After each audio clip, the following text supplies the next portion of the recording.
Dustin, so good to see you. Big news. We have high earners age 50 plus. They're about to lose a major tax break. Starting next year, workers age 50 and older who earn more than $145,000 will lose a key tax break for their retirement savings. What's new here?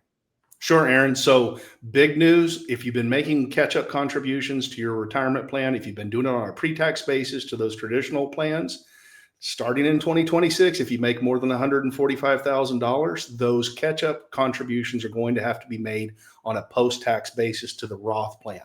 Wow. Okay. So for some folks, that's going to be a big potential loss of a tax deduction they might be counting on. Some smaller changes. Anyone next year can contribute $23,500 to a 401k plan. The catch-up contribution, if you're over the age of 50, is going to be $8,000 instead of $7,500. And if you're between the ages of 60 and 63, that catch-up isn't $8,000; it's $11,250.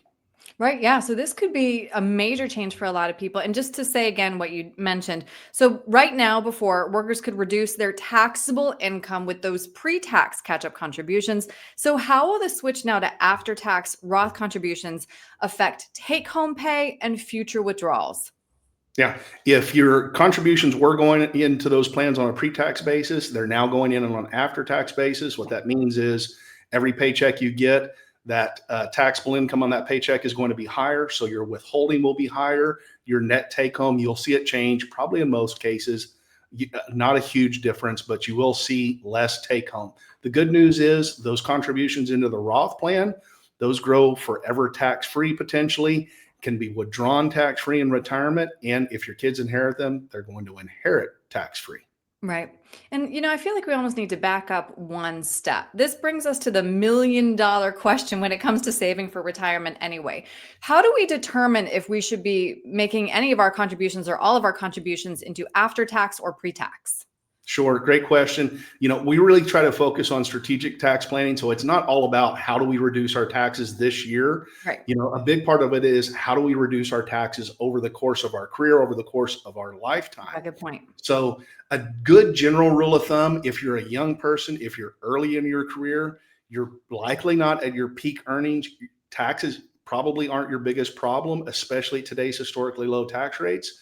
So a good rule of thumb is, hey, when you're young, make those contributions to the Roth plan.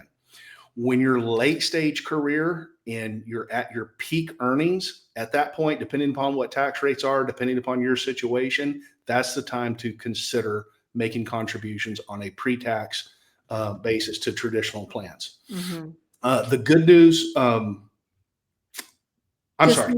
I know you wanted to remind everybody we are currently living in a historically low tax rate as it is. Right. So even late stage participants, late stage of your career, I would still encourage you to consider strongly whether or not the Roth makes sense, because most of the folks I talk to who are planning for retirement over the next few years, much of their savings, it's not uncommon that it's in tax deferred plans. Right. So making some contributions to Roth plans will help you get some tax diversity. Other reasons to consider that, as we said, tax rates today versus what they used to be, much lower.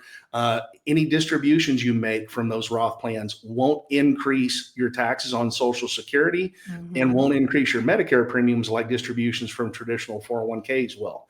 And the last thing I would say you want to consider is, hey, if you're making contributions to a Roth plan, at least you're paying your taxes at a known tax rate. Correct, those withdrawals from tax deferred plans in the future, you have no idea what those tax rates are going to be in the future. Can safely assume they'll be higher considering our nation's debt right now. So last question then, Dustin, would you recommend other strategies like Roth conversions, health savings accounts, or other tax advantaged account to help make up for this lost deduction? So health savings accounts, great idea if we're trying to keep our taxable income down.